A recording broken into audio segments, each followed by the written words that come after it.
सोचो, अगर हमें 15 सालों के लिए बिना बिजली के रहना पड़े तो हमारी जिंदगी कैसी होगी। क्या हम इंसान बिना बिजली के सरवाइव कर पाएंगे या फिर मारे जाएंगे? चलिए जानते हैं। तो कहानी की शुरुआत कुछ पुराने दिनों के शिकागो में होती है, जहाँ सभी इंसानों के पास इलेक्ट्रिसिटी थी। यहाँ पर हम एक चार्ली नाम की बच्ची को देखते हैं जो कार्टून देख रही थी। वहीं उसका छोटा भाई डैनी आईपैड में गेम खेल रहा था और उनकी मॉम रेचल फोन पर किसी से बातें कर रही थी कि तभी उसका हस्बैंड बैन घबराता हुआ घर आता है और उन्हें बताता है कि उनके पास ज्यादा टाइम नहीं है। जिस पर रेचल उससे पूछती है कि तुम किस बारे में बात कर रहे हो। अचानक यहाँ बैन के घर में लाइट्स ब्लिंक होने लगती है और उसके लैपटॉप में भी कुछ फाइल्स डाउनलोड होने लगती है, जो अगले ही सेकंड में 100% डाउनलोड भी हो जाती हैं। जिसके बाद वो अपने लैपटॉप से यूएसबी निकालकर उसे एक मेटल के लॉकेट में लगाने लगता है। वहीं दूसरी ओर हाईवे पर माइल्स और उसका दोस्त अपनी कार से निकलते हैं, जहाँ उनके पीछे रुकी हुई गाड़ियों की लाइन लगी हुई थी, जिनकी हेडलाइट्स भी एक के बाद एक अपने आप बंद हो रही थी। आसमान में प्लेन्स भी इधर उधर क्रैश होने लगे थे, जमीन पर ट्रांसफार्मर्स फटने लगे थे और यहाँ तक कि विलीस टावर भी एकदम काला पड़ चुका था। इसके बाद हम धरती को अंतरिक्ष से देखते हैं, जहाँ धीरे धीरे धरती से बिजली गायब होती हुई नजर आ रही थी। अंधेरा यूएसए के नॉर्थ से होते हुए ईस्ट और साउथ में फैलता चला जा रहा था और चारों तरफ ऐसा समा हो गया था कि बिल्कुल कैंडल लाइट डिनर का माहौल था। लेकिन आज की जनरेशन यानी कि जेन जी के लिए इंटरनेट ना होने का मतलब है कयामत का आ जाना। इसके बाद हमें एक स्टोरी सुनाई जाती है, जिससे हमें पता चलता है कि उस ब्लैकआउट डे को 15 साल से ज्यादा हो गए हैं। ब्लैकआउट डे के बाद इलेक्ट्रिसिटी वापस आई ही नहीं, जिस वजह से इलेक्ट्रिसिटी से चलने वाली सभी चीजें बेकार हो गई थी। यहाँ तक कि लोगों के कार इंजन,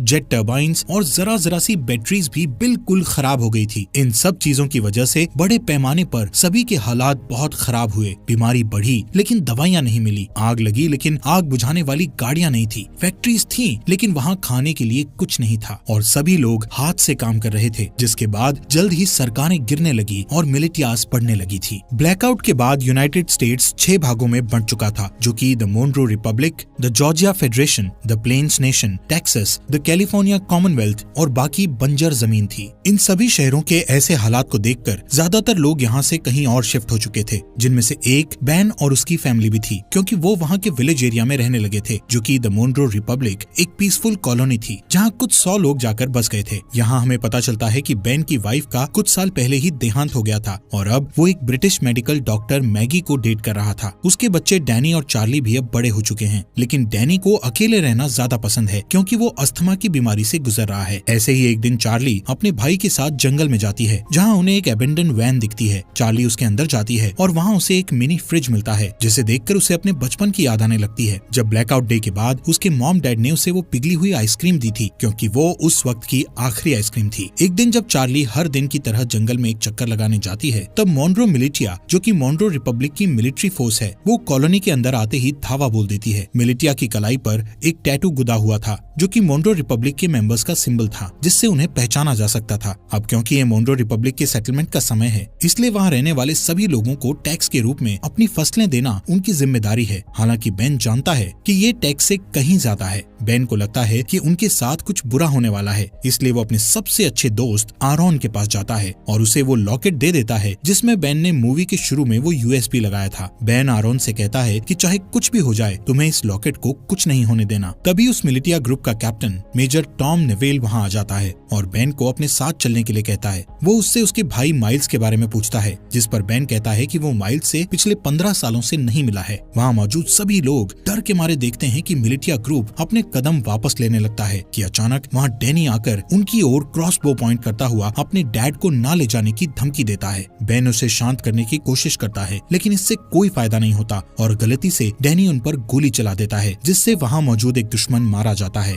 ये देखकर एकदम से सभी लोग मिलिटिया पर हमला करना शुरू कर देते हैं, लेकिन इस लड़ाई में उनका कोई मुकाबला नहीं होता और कई लोग मिलिटिया द्वारा मारे जाते हैं, जिसमें टॉम और बाकी लोगों को छोड़ दिया जाता है। लेकिन मिलिटिया ने डैनी को बंदी बना लिया था। कुछ देर बाद जब चार्ली वापस अपने घर आती है, तो यहाँ वो अपने डैड को खून में लथपथ पाती है, जहाँ वो अपनी आखिरी सांसें ले रहा था। वो उसे बताता है कि डैनी को मिलिटिया के लोग किडनैप करके ले गए हैं और अब उन लोगों की आखिरी उम्मीद सिर्फ माइल्स ही है, जो शिकागो में कहीं रह रहा है। चार्ली रोते हुए अपने डैड को बचाने की कोशिश करती है, लेकिन बेन मरने से पहले उसे अंकल माइल्स को ढूंढने के लिए कहता है, जिसके बाद उसकी मौत हो जाती है। अपने डैड के ऐसे मरने से चार्ली पूरी तरह टूट चुकी थी, लेकिन उसके पास शोक मनाने तक का टाइम नहीं था। वो अपना सामान पैक करती है और अकेले बाहर निकलने के लिए तैयार हो जाती है, लेकिन मैगी और आरॉन उसे अकेले नहीं जाने देते, जिसके बाद वो खुद उसके साथ जाने को तैयार हो जाते हैं, जो चार्ली को बिल्कुल पसंद नहीं आता। इसके बाद तीनों खतरनाक रास्तों से होते हुए पूरे दिन सफर करते हैं, जिससे तीनों के बीच बॉन्ड और भी ज्यादा मजबूत हो जाता है। अगले दिन चार्ली जब पानी लेने के लिए झरने के पास जाती है तो उसे एक नेट नाम का लड़का दिखता है, जिसे देखकर वो वहीं रुक जाती है। अब क्योंकि पूरी दुनिया ब्लैकआउट में चली गई थी, इसलिए तब के बाद से हर इंसान को पहली बार में देखकर खतरा ही समझा जाने लगा था। यहाँ तक कि चार्ली जैसी लड़की के लिए बहुत सी चीजें दिमाग में होती हैं, लेकिन खुशकिस्मती से नेट सिर्फ उससे उसका नाम पूछता है और उसे जाने देता है। उस रात चार्ली और उसके दोस्तों को एक टूटा फूटा प्लेन मिलता है, जिसमें वो रात गुजारने की सोचते हैं, लेकिन बदकिस्मती से ये स्कैवेंजर्स ग्रुप का ठिकाना था, जहाँ उन लोगों को देखकर कुछ चोर यहाँ आते हैं और चाकू की नोक पर उनमें से एक चार्ली को उनसे दूर ले जाता है। मैगी को यहाँ कुछ खतरा महसूस होता है कि तभी वो अपने तेज दिमाग का इस्तेमाल करके उन चोरों को विस्की पिला देती है, जिसकी ठीक बाद वो लोग उल्टी करते हैं और मर जाते हैं। वहीं दूसरी ओर आखिरी चोर चार्ली को मारने की कोशिश करता है कि तभी अचानक वहाँ नेट आ जाता है और उसे बचा लेता है। अगली सुबह नेट उन तीनों के साथ जाता है, क्योंकि यहाँ पता चलता है कि वो भी उनके साथ शिकागो जा रहा है। मैगी उसे अपनी टीम में देखकर कंफ्यूज हो जाती है, क्योंकि नेट उसके लिए बिल्कुल अनजान था, इसलिए वो चार्ली को वार्निंग देती है कि उसे ऐसे ही किसी पर भरोसा नहीं करना चाहिए। लेकिन कुछ देर बाद उसे याद आता है कि हर कोई बुरा नहीं है, इसलिए अब उसे नेट से कोई परेशानी नहीं थी। अगले सीन में जब मेजर टॉम और उसकी आर्मी आराम कर रही थी तो डैनी इस बात का फायदा उठाकर वहाँ से भागने की कोशिश करता है और हथकड़ियों का ताला खोलकर भाग जाता है। लेकिन कुछ दूर और भागने के बाद उसे अस्थमा का दौरा पड़ता है और वो वहीं एक घर के पास गिरकर बेहोश हो जाता है। कुछ घंटों बाद जब उसकी आंख खुलती है तो वो अपने सामने एक लड़की को उस पर बंदूक ताने देखता है। वो लड़की अपना नाम ग्रेस बताते हुए उससे पूछती है कि वो कहाँ से आया है, जिस पर डैनी बताता है कि कुछ लोगों ने उसे किडनैप कर लिया था, जिनसे बचता हुआ वो यहाँ आया है। ये सुनकर वो लड़की बंदूक नीचे करती है, जिसके बाद वो उसे अस्थमा पंप देती है और बताती है कि ये उसके मरे हुए बेटे का है। इसके बाद हम उन चारों के ग्रुप को देखते हैं जो फाइनली शिकागो पहुंचते हैं, जो कि मोन्ट्रो रिपब्लिक में ही है। यहाँ देखने लायक बात है कि रिगली फील्ड पूरी तरह से आईवी प्लांट से कवर्ड है, सड़कें मछुआरों से भरी हुई है और फोक्सवैगन बीटल जैसी गाड़ियों को घोड़े की बग्गी में बदल दिया गया है। बेन की बताई जानकारी के बाद वो सभी एक होटल में पहुँचते हैं। बारटेंडर से माइल्स के बारे में पूछते हैं। पहले तो वो बारटेंडर माइल्स नाम के किसी इंसान को जानने से मना कर देता है, लेकिन जब चार्ली उसे अपने डैड बेन के बारे में बताती है कि हाल ही में उनकी डेथ हुई है, तो वो बताता है कि वो खुद ही माइल्स है, लेकिन वो उन सभी से अपनी पहचान को छुपाए रखने के लिए बोलता है। कुछ देर बाद माइल्स अपनी भतीजी को अंदर ले जाता है और उससे प्राइवेटली बात करता है, जहाँ चार्ली बताती है कि कैसे मिलिटिया ने उसके डैड को बेरहमी से मार डाला और डैनी को किडनैप करके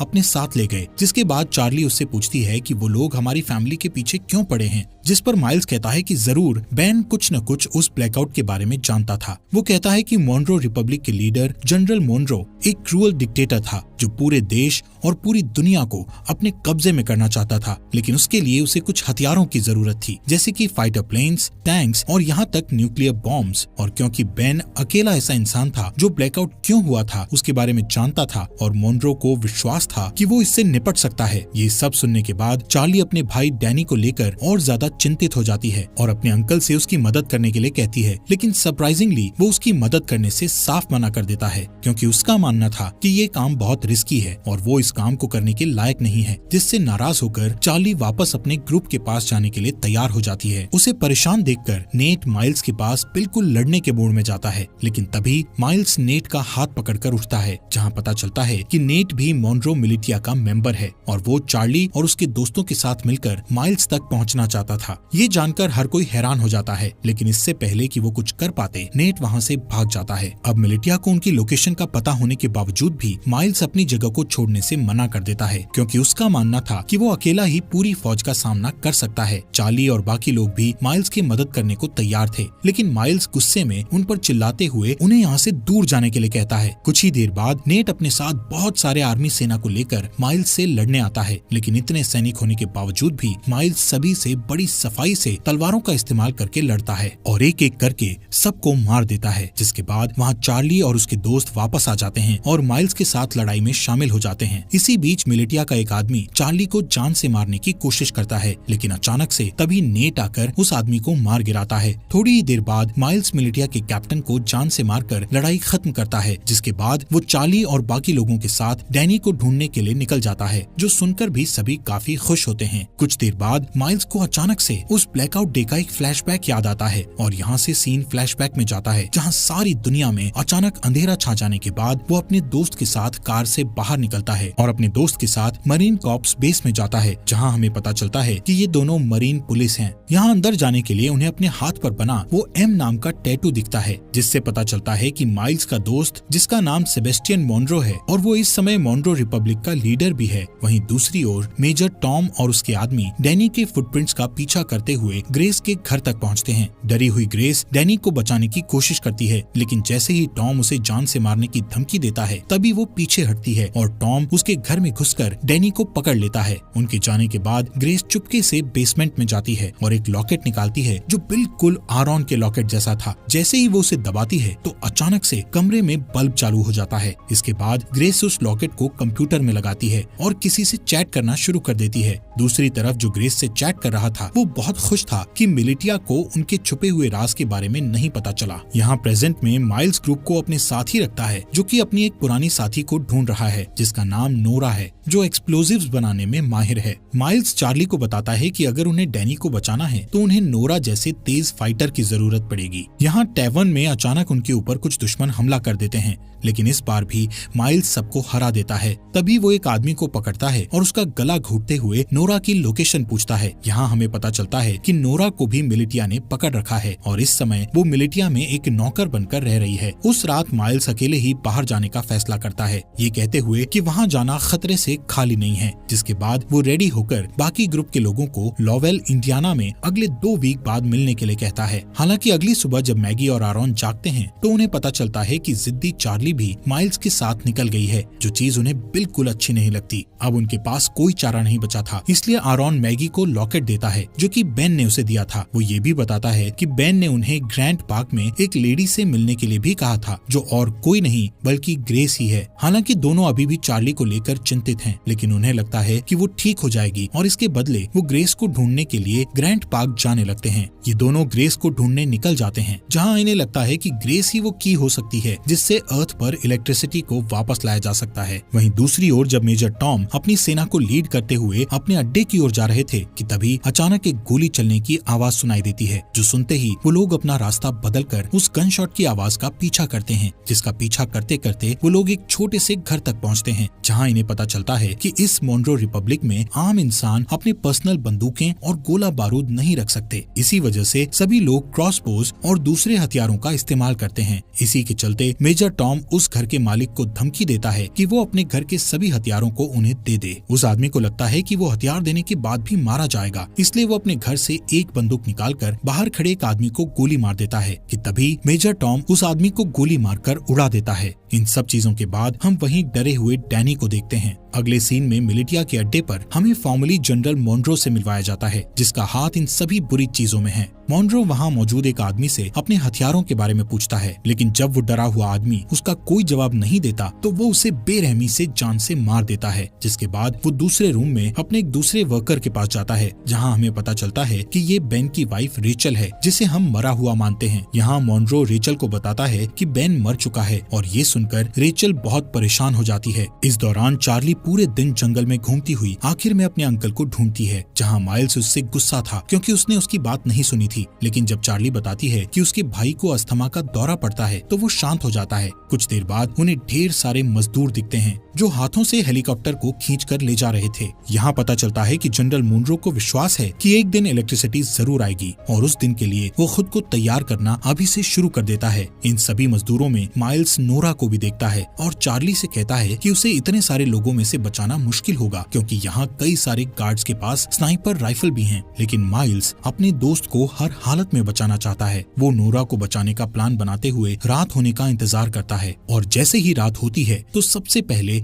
चार्ली डिस्ट्रैक्शन पैदा करती है और वहाँ मौजूद गार्ड्स को भगा देती है। फिर वो वहाँ गार्ड्स के पीछे छुप जाता है और आखिर में नोरा को बचाकर अपने साथ ले जाता है। लेकिन इस बात से नोरा नाराज हो जाती है क्योंकि वो खुद जानबूझकर कैदी बनी हुई थी, क्योंकि उसे उनकी राइफल चुरानी थी। उन स्नाइपर्स के पास ऐसे हथियार हैं जो आमतौर पर मिलना मुश्किल हैं। कुछ देर बाद माइल्स नोरा से कहता है कि उसे अपनी भतीजी को बचाने के लिए उसकी मदद चाहिए, जिसके लिए वो तुरंत मान जाती है। लेकिन इसके बदले वो उससे स्नाइपर्स से राइफल चुराने में मदद मांगती है। माइल्स को ये मुश्किल लगता है, लेकिन इस समय उसके पास नोरा की बात मानने के अलावा कोई चारा नहीं था। थोड़ी देर बाद वो तीनों पास की एक झोपड़ी में जाते हैं, जहाँ वो तीनों डैनी को बचाने की प्लानिंग करते हैं। बारूद का यूज करके नोरा एक टेम्पररी हथियार बनाती है, जिसका इस्तेमाल वो उन स्नाइपर्स वाले गार्ड को मारने के लिए करेंगे। लेकिन एक दिक्कत ये है कि इस हथियार का असर सिर्फ कुछ मीटर्स तक ही रहेगा, जिसका मतलब हुआ कि उनमें से किसी एक को गार्ड के पास जाकर उन्हें गोली मारनी होगी। वो लोग प्लान करते हैं कि माइल्स और नोरा आसानी से उनकी पकड़ में आ जाएंगे, लेकिन चार्ली उनका आखिरी ऑप्शन होगा। यहाँ से जाने से पहले माइल्स उनसे कहता है कि जैसे ही वो सभी गार्ड्स मर जाएंगे तो वो सभी पहरेदारों को निकाल लेंगे। कुछ ही देर बाद चार्ली अपने हथियार को स्लीव्स के अंदर छुपाती है और एक खोया हुआ इंसान होने का नाटक करती हुई पहरेदारों के पास जाती है, जिसके बाद वो तुरंत हथियार लेकर गार्ड्स के पास जाती है और तुरंत उन्हें मार देती है। इससे पहले कि बाकी गार्ड्स कुछ कर पाते, वहाँ नोरा और माइल्स आकर उन पर हमला कर देते हैं। इस लड़ाई के बाद जब वो लोग सभी मजदूरों को आजाद कर रहे थे तो नोरा ये रिवील करती है कि उसने अपने रेबल के लिए स्नाइपर चोरी की थी।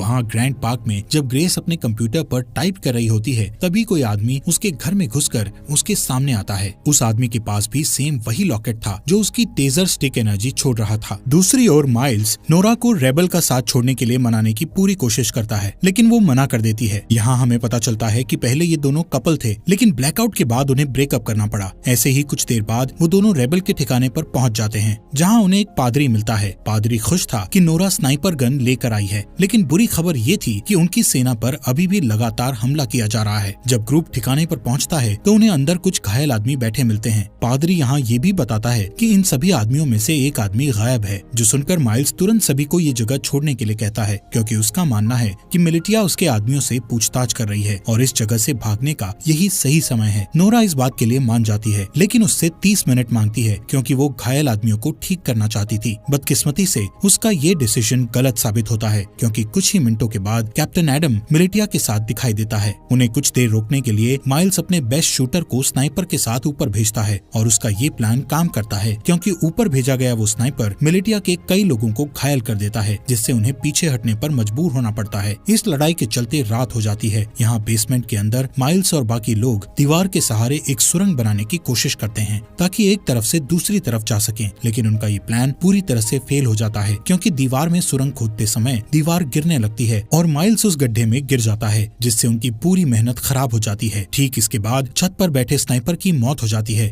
जिसके बाद कैप्टन एडम और उसके लोग बेसमेंट में घुस जाते हैं। लेकिन माइल्स, जो बहुत बढ़िया तलवारबाज है, वो कुछ आदमियों को नीचे गिराता है और एडम को बंदी बना लेता है। फिर वो उसे दूसरे रूम में बंद कर देता है और यहाँ से भागने के तरीके सोचने लगता है। यहाँ हैरानी की बात ये होती है कि एडम माइल्स को पहचान लेता है, जिससे कमरे में मौजूद सभी लोग हैरान रह जाते हैं। ये देखकर चार्ली उनसे पूछती है, तुम एक दूसरे को कैसे जानते हो? यहाँ कहानी एक अलग मोड़ लेती है, जहाँ एडम ये रिवील करता है कि पहले माइल्स जनरल मुनरो का राइट हैंड था। यहाँ तक कि माइल्स वो इंसान है जिसने मिलिटिया को लड़ना सिखाकर इतना खतरनाक बनाया है। लेकिन इतना रिवील होने के बावजूद भी माइल्स उन्हें मारने पर अपना फोकस रखता है। माइल्स उनके सामने एक डील रखता है, जिसमें वो खुद को मुनरो मिलिटिया के सामने सरेंडर करेगा, लेकिन उसके बदले में उसके ग्रुप के किसी भी इंसान को कोई नुकसान नहीं पहुँचाया जाएगा। किसी वजह से एडम ये डील एक्सेप्ट कर लेता है। हो सकता है उसे अपनी जान की परवाह हो इसलिए। खैर, इसके बाद जल्द ही माइल्स को मुनरो मिलिटिया ले जाया जाता है। यहाँ से सीन फ्लैशबैक में जाता है, जहाँ हम ब्लैकआउट के 2 वीक बाद का सीन देखते हैं, जब माइल्स अपने भाई को ढूंढने के लिए शिकागो आया था और उसका सबसे अच्छा दोस्त मुनरो भी उसके साथ था। वहीं रास्ते में उन्हें 2 आदमी मिलते हैं, जिनमें से एक आदमी दूसरे को बहुत बुरी तरह पीट रहा था। एक अच्छा इंसान होने के नाते माइल्स उनके पास जाता है और अपनी बंदूक निकालकर उनमें से एक को गोली मार देता है।